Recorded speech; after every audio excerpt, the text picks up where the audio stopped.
Coming up today, a local college student diagnosed with kidney failure, how social media helped her find a donor, and now how these two women are telling their story in hopes of inspiring others to share the gift of life.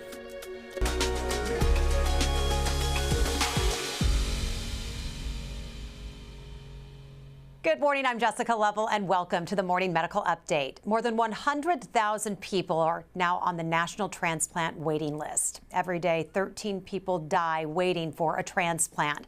However, there is some positive news. In recent years, the number of living donors has grown significantly. When K-State student Zoe Schumacher found herself in need of a new kidney, she turned to social media for help. Kaylee Behrens was a familiar face. She answered the call for help, and now they hope that their story inspires others. Racing through a day of fun and discovery at the University of Kansas Health System, elementary school students had no idea they were about to meet two women with a powerful message about hope, friendship, and living donation. You can just see them the smile on my face. I was just like on top of the world. Zoe Schumacher and Kaylee Behrens are sharing a message that comes from lived experience about the power of living organ donation. Zoe was busy with her junior year when she started feeling sick. Eventually, she knew she had to get checked out, so she went to the ER.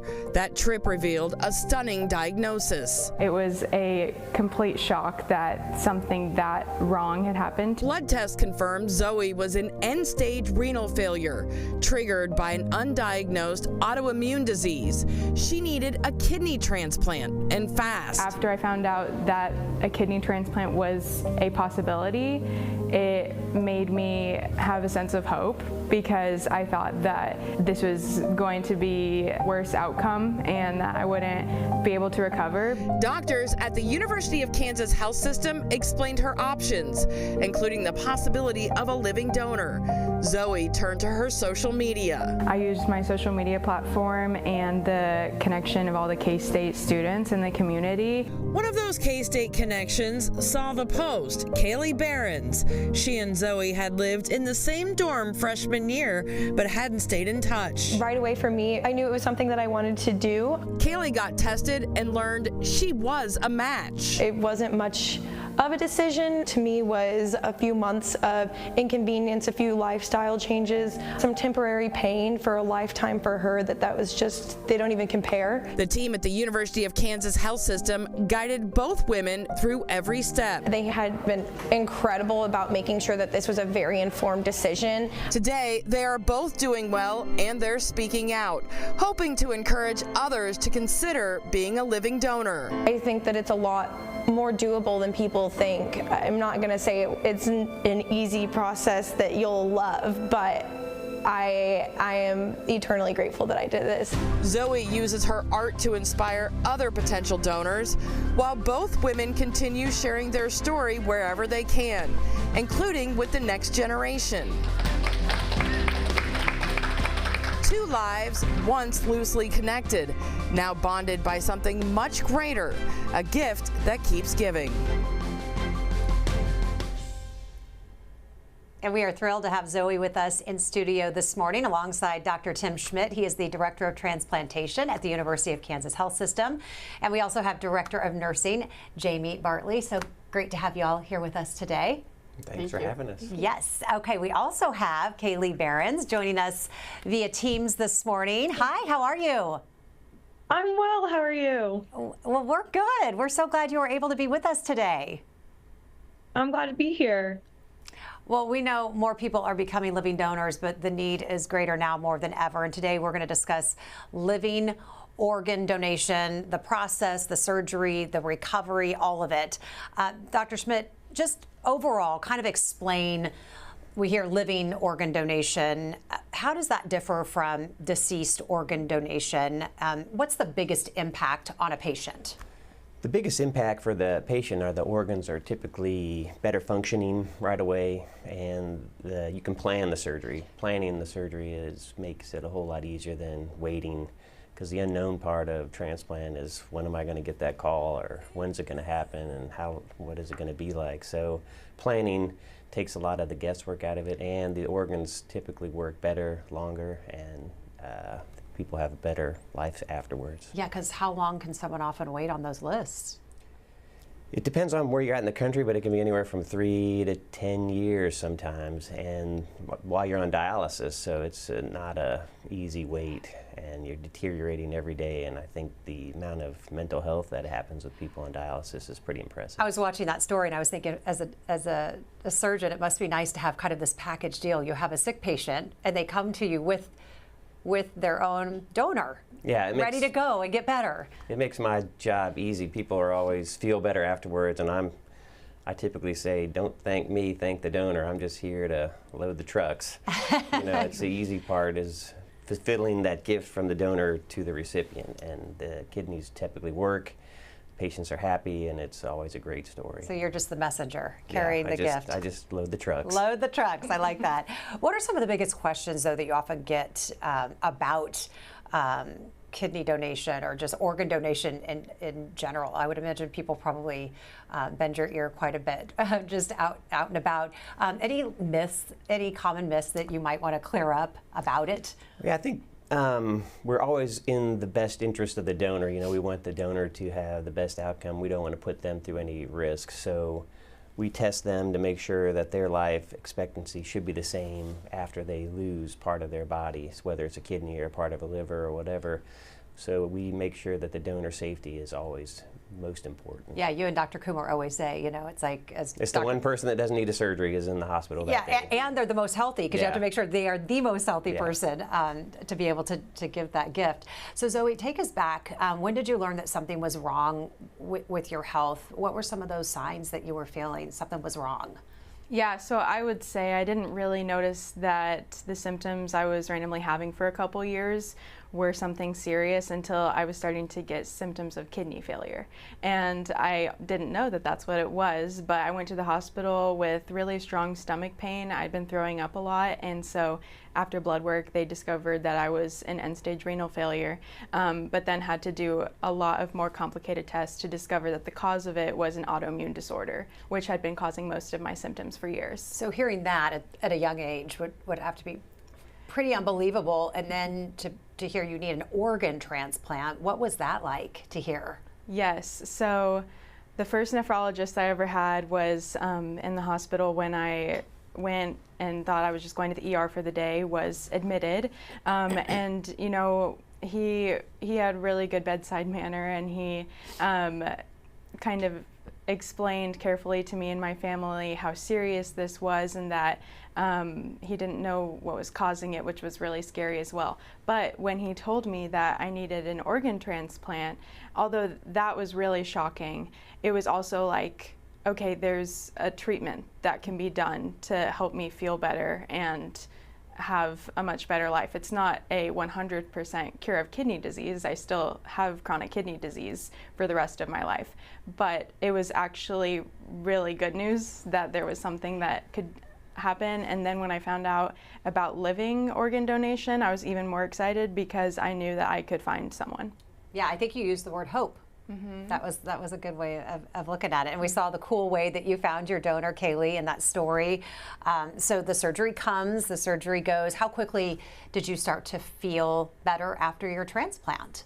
Oh, like immediately. I was sick for so many years. And then, so one thing that does happen when you're in kidney failure is decreased urination, and so I almost beat a record for the hospital of how many liters of urine I was producing for the first 24 hours. So that makes you feel better. Right. All of that like fluid that's stored kind of really quickly left, and so that made me feel a lot better, and my energy was really up. And I don't want to say it was immediate because throughout the first 6 months there was gradual recovery with a lot of parts of my body, but the initial impact was really big too. And Dr. Schmidt, that's usually pretty typical with a kidney transplant, right? Yeah, I mean, kidney disease is insidious, so people tend to feel bad slowly over time until they kind of fall off the table and then just feel really bad.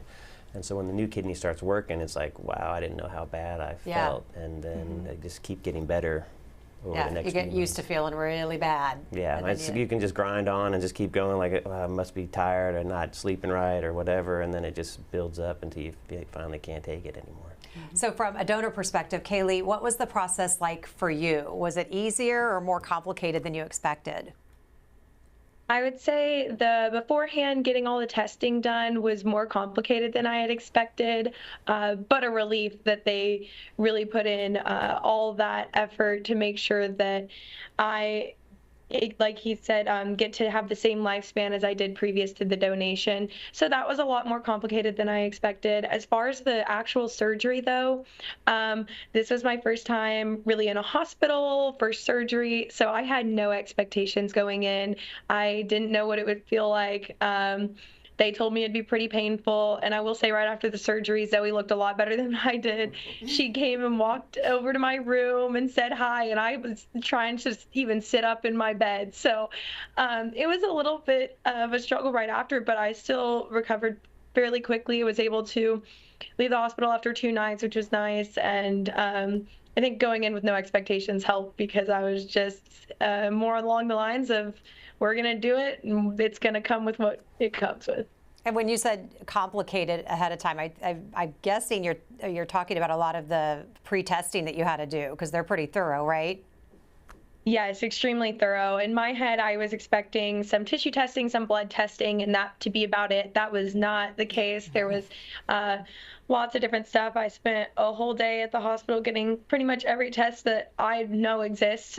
So that was a lot more thorough of a process than I expected, but I'm obviously very grateful that they are this thorough. Okay, so you offer up your kidney to a friend. What did your family think about this? A lot of the sentiment I got from like really close friends in my family was that they said they weren't surprised because this is pretty central to who I am. I want to be able to give everything I have to give back because I've been so blessed in my life with the people surrounding me that I want to be able to give that back. So they were all very supportive. My dad had a lot more questions than probably the rest of my family, just making sure that I was thinking this through and that all the logistics would line up to just being a protective dad. But overall, it was just an overwhelming amount of support from all my friends and family. Oh, I bet. I bet. Jamie, as Director of Nursing here at the health system, just what is your role when it comes to these donors and these recipients? Sure. I've kind of wore a lot of different hats here in the organization and throughout my transplant nursing career, and now as I've evolved in leadership, I really look at my role as, supporting and enabling what the team does. And so a lot of that team is the transplant coordinators, and so they coordinate the evaluations for the donors and the evaluations for the recipients and manage them on the wait list and care for them long term. So sometimes, my role is like helping remove barriers for whatever they're experiencing to help the patients. And then sometimes my role is getting pulled in to, meet special patients like Kaylee and Zoe that have this really great idea and they want to connect with the community and give back in this really creative way and then help more patients. And so that's been really fun. So I've kind of met them on the back end where they had this great idea and helped facilitate getting that Take Your Kid to Work Day event and things like that. Yeah. I have to admit, this is like job jealousy. If there's so many jobs, great jobs here at the health system, but if there's one job I could swap with, it would be like transplant coordinator.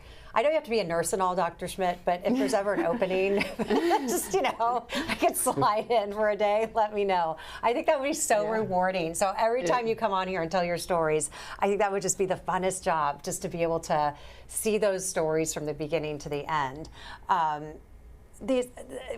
Kaylee was talking about with the screening process, though, explain a little bit about that, because what she was saying, it's so extensive. I mean, even like just psychologically, you're making sure that these donors really know what they're getting into when it comes to doing this and making sure that you guys have really checked every box. Yeah, a lot of the literature shows that patients like Kaylee have done the research before they call us. Mm-hmm. So they're very informed before they call us. But on some level, they don't know what they don't know, and our job is to navigate them through the health system. And if you've even parked here, kind of getting from point A to point B is hard, let alone the number of consults we have, the number of testings we need to do, the timeline, the regulatory, some of those pieces. And so having a coordinator like Samantha or Liz that guide that donor through that process, and some of that is making sure we don't do any testing on a patient that might not proceed to donation. And so we want to only push forward those patients that are obviously willing and able to go forward, and don't put them through anything unnecessary.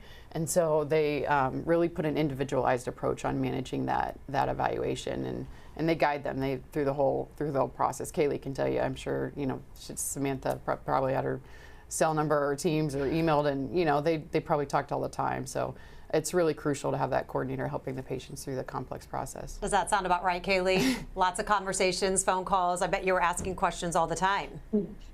Absolutely. Samantha was phenomenal. She's so great at her job. Yeah, even before I ever got to go up and do any medical testing, there was, I want to say, 2 rounds of a questionnaire that they sent me through email to make sure I was ready, and then a call with Samantha, and just making sure that I was super informed and like Jamie said, like really willing to proceed with the donation. And even after all the medical testing was done, because I'm what they call an altruistic organ donor, which means I don't quite know my recipient as well, they had me do a psychological test as well to make sure that I was ready. So like I said, very thorough in all aspects of health, mental, physical, all of it. What kind of research did you do ahead of time? Jamie mentioned a lot of times that donors have already done a lot of work going into this, but what were you finding out? Immediately, I researched more along the lines of recovery time and how long I would be out, because I knew this would be happening overlapping my last semester of college. So that was kind of the focus of my research beforehand, and then what lifestyle changes would come along with it, what life after donation means, and just making sure that I knew that I was capable of committing to making those changes, so that if I'm putting my family through this scare unnecessarily, that I was going to make the changes I need to after to keep myself healthy as well.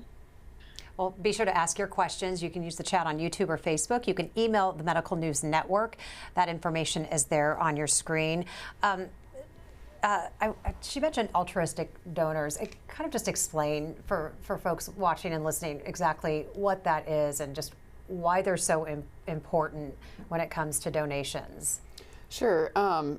Living related would be a term that you'd use. So oftentimes, it's somebody that steps forward that's a mother, brother, sister, blood family.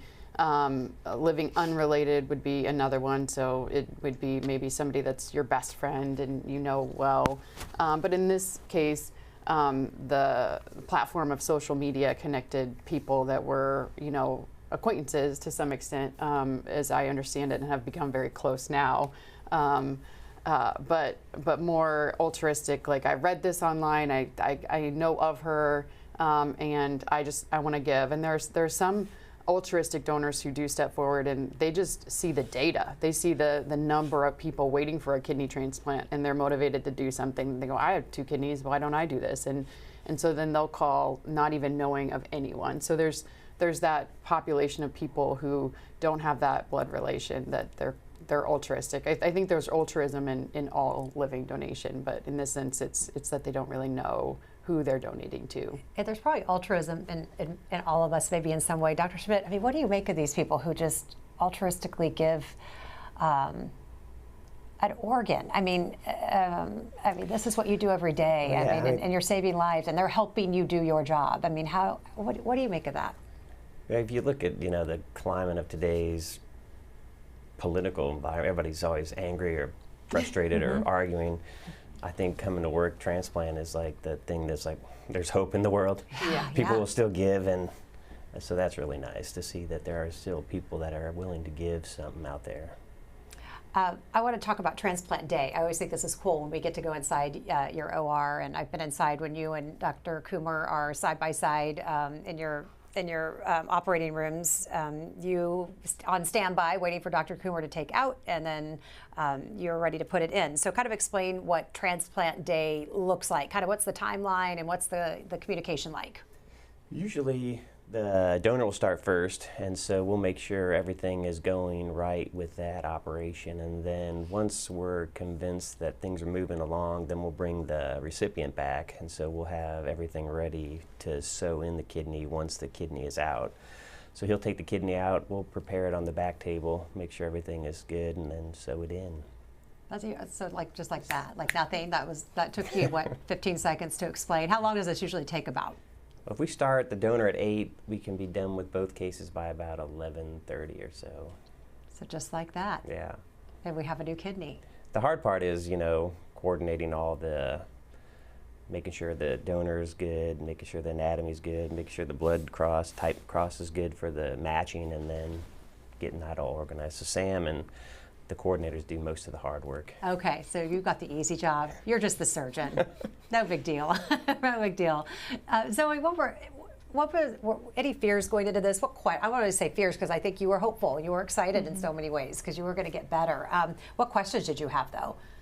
Yeah, I mean, exactly. I was not really that scared because I was like, this is like the option I have to go with. And I just went fully into it. But, me and my family, we had so many questions, but the team here at KU answered everything. So we came in with so many questions, and they just reassured us. And, when we met with Dr. Schmidt like a couple weeks before surgery for a pre-op appointment, he just also made us feel really calm about it because he explained how it's like, just do it. And then we were like, okay, like this is gonna be great. And then I was just really not that scared until maybe the day of. I was like, okay, this is actually happening. And that like period of time between when Kaylee was taken to the operating room before I was taken, knowing we're waiting to hear good news that her kidney's like perfect and we can do this. That was probably one of the scariest moments of so you're kind of waiting yeah. to see how she's doing, yeah. And then it's time for you to go back. Yes, and then at that point I was just like, let's do it. Let's do it. Yeah. Tell us about your artwork and just why you decided to inspire others through it. Yeah, so this project was Kaylee's idea. So it started out because she just wants to keep giving, and she got some funds from school in her nonprofit class, and so we did these coloring pages for kids, and I love drawing and art. That's really symbolic to things I care about. So I made these that kids colored while we told them about organ donation, and we're hoping to have them, as you saw, some merch items. They're going to turn into things that patients can carry with them to tell people that they're looking for a living kidney donor. So yeah, these are just a few of them, like share your spare kidney. That's a pretty common like saying, and just kind of these cute drawings that are signed by children to inspire people and also really help those patients talk about their need for a donor, because like I firsthand know when you are so sick, you're on dialysis, and then you're told you have to advocate for yourself to find a donor if you want one like really quickly, which also I'm just very fortunate that I had such a large pool of students at K-State who were interested in getting tested for me, like Kaylee. People don't always have those resources, so this was something that we wanted to give to patients so they can have a little bit of an easier time telling people that they need a kidney. That must excite you to know that these two young women are out helping, and not just on college campuses, because that's young enough, but like really young kids, and spreading the word. We got a call and they said, we have this idea, we want to do this, we've planned it all out, we have it ready to go. Would you use this if we did this? And I was like, absolutely, and let's do this together. And so that's kind of grown legs. They did it at the Take Your Child to Work Day here at this organization, and then we went to the Monarchs game together and had a table there, and they did it at the Monarchs game, and then we're working with our promo team to, as you saw, like maybe make a tote and some note cards, and honestly, it's about starting that conversation. So like if you're using a blanket at a ball game or watching your kid play soccer or something, you know, it's harder to say, yeah, my spouse is waiting for a kidney. But if somebody walks up and sees kids' art and says, where'd you get that mug? What is that mug about? And it's a vinyl sticker on a mug or something, we're hoping that those sorts of things will just enable some more conversations to happen. And whether that's like sign your card and be a deceased donor, you know, should that time come, or if you have it in your heart to call us and get more information, like we've got lots of patients waiting. Kaylee, we talked to donors before, and you all are usually very humble. What does this donation mean for you? For me, it's been such an incredible journey. You know, I sometimes think that it should feel like a bigger deal, but honestly, the thing that has meant the most for me is just watching how healthy and happy Zoe is. Like, that's probably the times I get most emotional is, you know, since we're not in the same city again, seeing a post on social media and she just looks so happy, and like everything she's doing. Actually, this past Saturday, Sunday, she got to speak at the Wichita Kidney Walk, and she FaceTimed me, and her mom held the phone so I could watch her speak, and that honestly made me like tear up.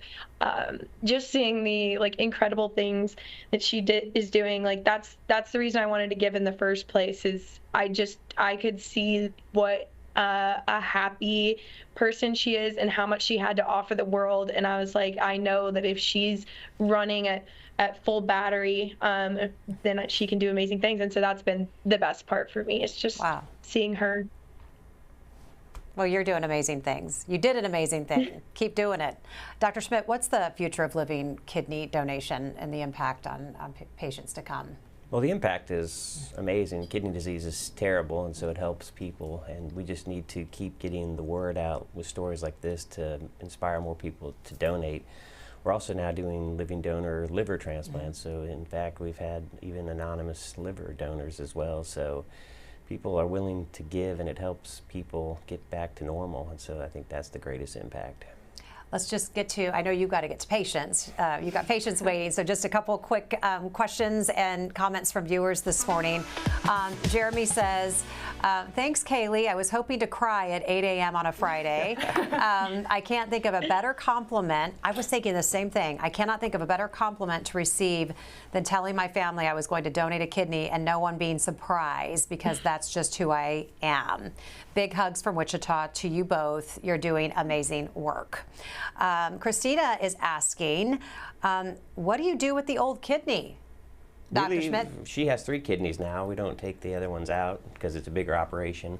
We just put the third kidney in a different place and sew it to blood vessels in the bladder. So she has 3 kidneys, 2 that don't work very well and 1 that's working great. Perfect.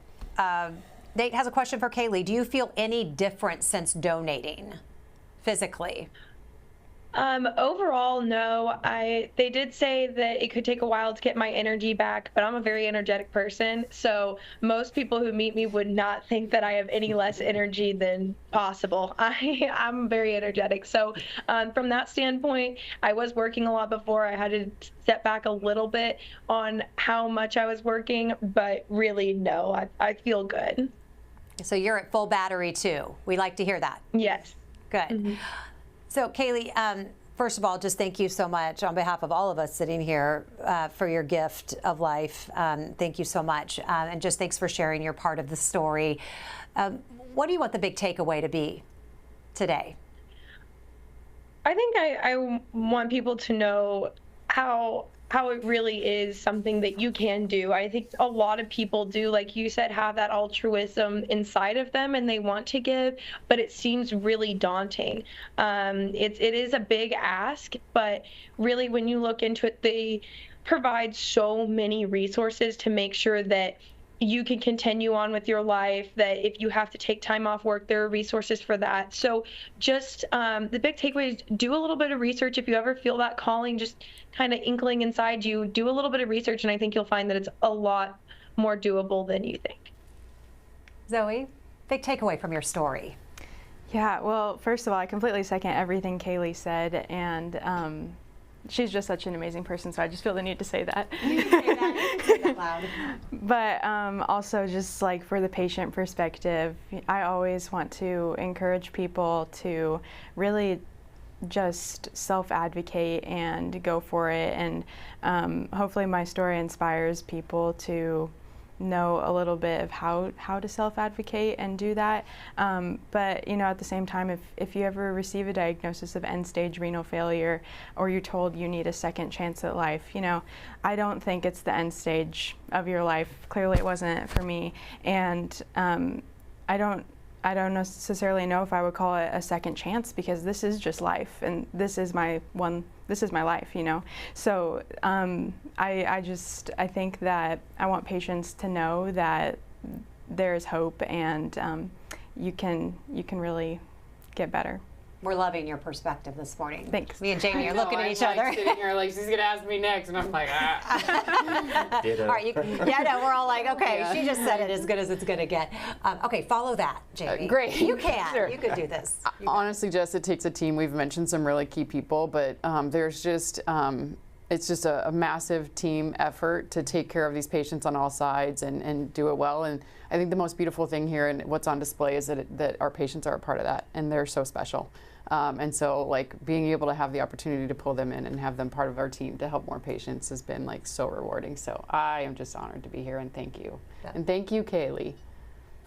It's so cool what you guys do up there. So, Dr. Schmidt, I don't know if I can say anything better than what's been said. But probably not, I'm but just here to give it a try. facilitate. I'm facilitating the gift, but the donors are really the special people in this process. And I think if more people knew that they could help somebody, they probably would do it. So getting the word out is important. All right, thank you so much for all you do. All right. We appreciate you. Appreciate all of our guests today. Thanks to all of our viewers for being with us. Have a great weekend. We'll see you here on Monday. Coming up Monday on the Morning Medical Update. We use AI for everything from home decorating to cover letters. But did you ever wonder how it could be used for detecting breast cancer? I'm Jessica Lovell. On the next Morning Medical Update, we explore the use and the limitations of AI and look at how some health systems use it. Monday at 8. Subscribe to our Morning Medical Update and Open Mics with Dr. Stites podcast. Now, everywhere podcasts are available.